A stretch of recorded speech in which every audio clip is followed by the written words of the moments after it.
Hello everyone out there. I want to go through this video with you and see a little bit how this person could have replied a little bit better. The setting is this guy is giving some presentation. I'm not gonna call it a lecture because it's just propaganda to be nice of some sort, pretty hateful. And the woman is a professor at the institution where he's speaking, and she's basically trying to call him on his bullshit.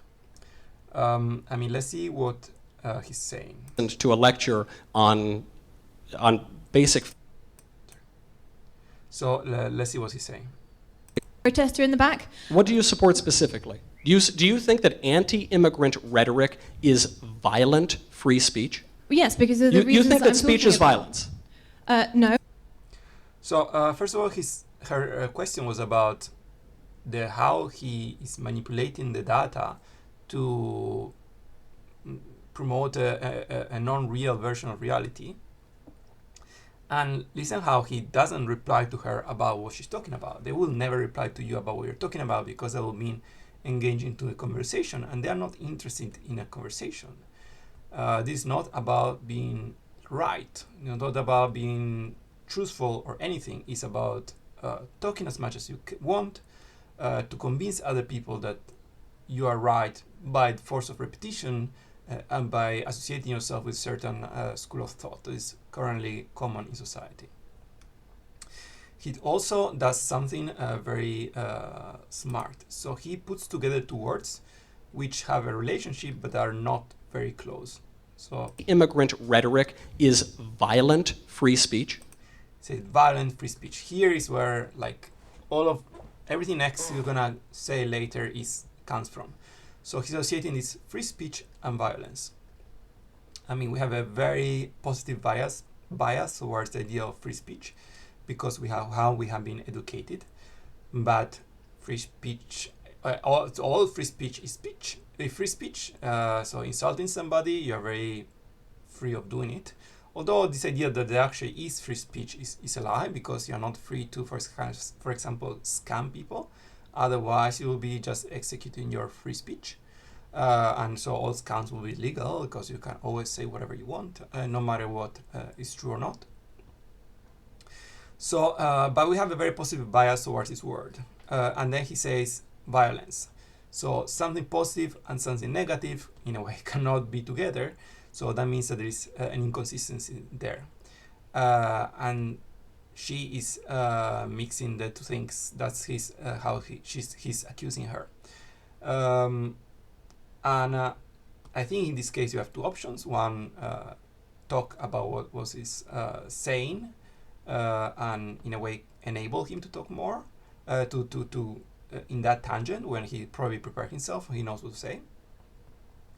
Or honestly, I say ignore him and keep talking about what she's asking, which I think made a lot more sense, and talk about the technicalities and talk about the data that she probably knows a million times better than this dude. But unfortunately, she doesn't. I mean, of course, reacting in this moment is very, very hard, so I wouldn't be able to do it, and I don't blame her. And that's why I want to make these videos, because I want to become better at doing this. Yes, because of the reasons you think that I'm speech talking is about. violence? No.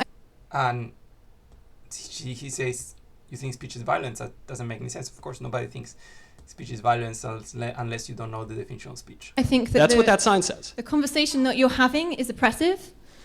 And so it I am oppressing contributes- people by what I'm doing. And I think it's very interesting how so he's victimizing himself. So he's doing this double layer communication in which in one side, and I think that's why it feels uncomfortable if you are on the reasonable spectrum of people, because he's attacking her with some words. His tone, his demeanor, the tempo of his speech, the words he chooses to use, obviously aggressive language, but he's actually telling her that that I'm the victim. I'm a victim here. I'm the innocent person. I mean, I think I watched a bit more video, and the whole point of the video is about that immigrants are some kind of monsters. And of course, he is the innocent victim. And this is, I think, what we find very striking. This double speech of the meaning of words versus the actual implicit non-spoken meaning that you're giving through non-verbal cues, but even some very verbal cues, like we say, the use of word free speech and violence together.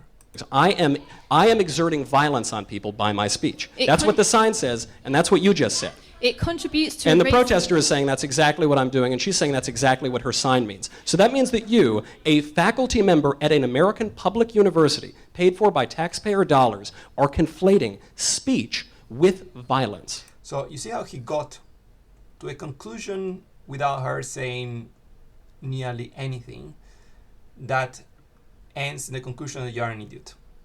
So he doesn't say you're an idiot, but he's saying you're an idiot with other words that are not commonly associated to how we say you're an idiot.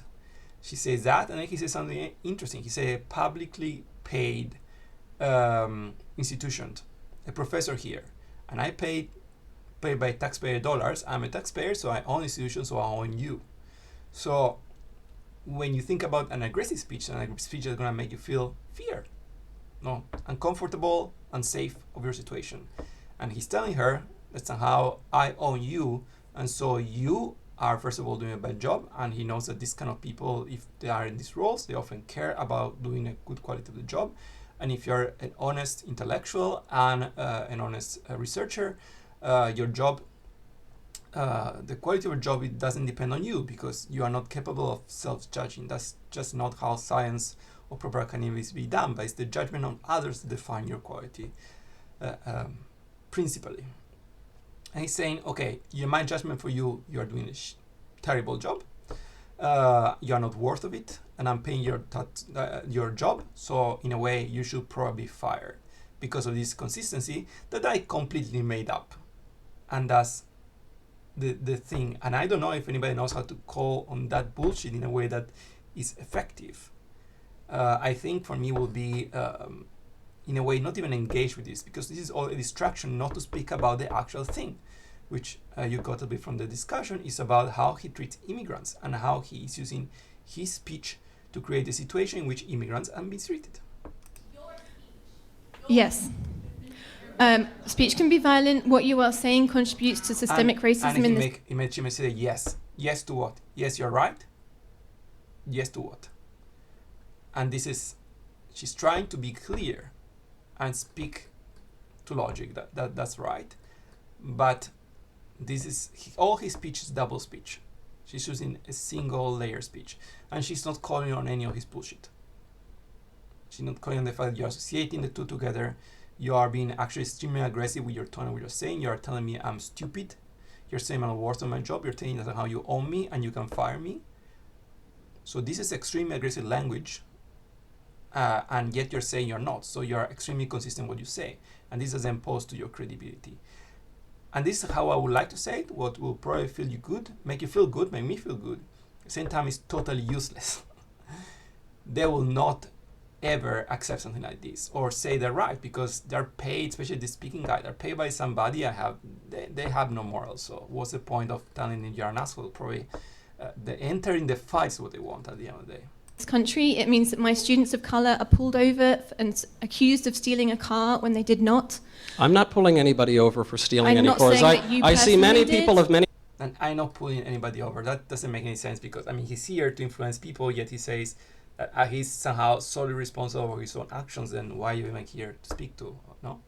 Different races in this room, they all seem to be doing just fine. I don't think any of them have felt violence because they listened to a lecture on basic facts about our immigration system. Are you there to ask us if we felt violence, or are you just assuming that we have? And then he goes into a double. Well, the video is over. Then he goes into a double. This double speech about.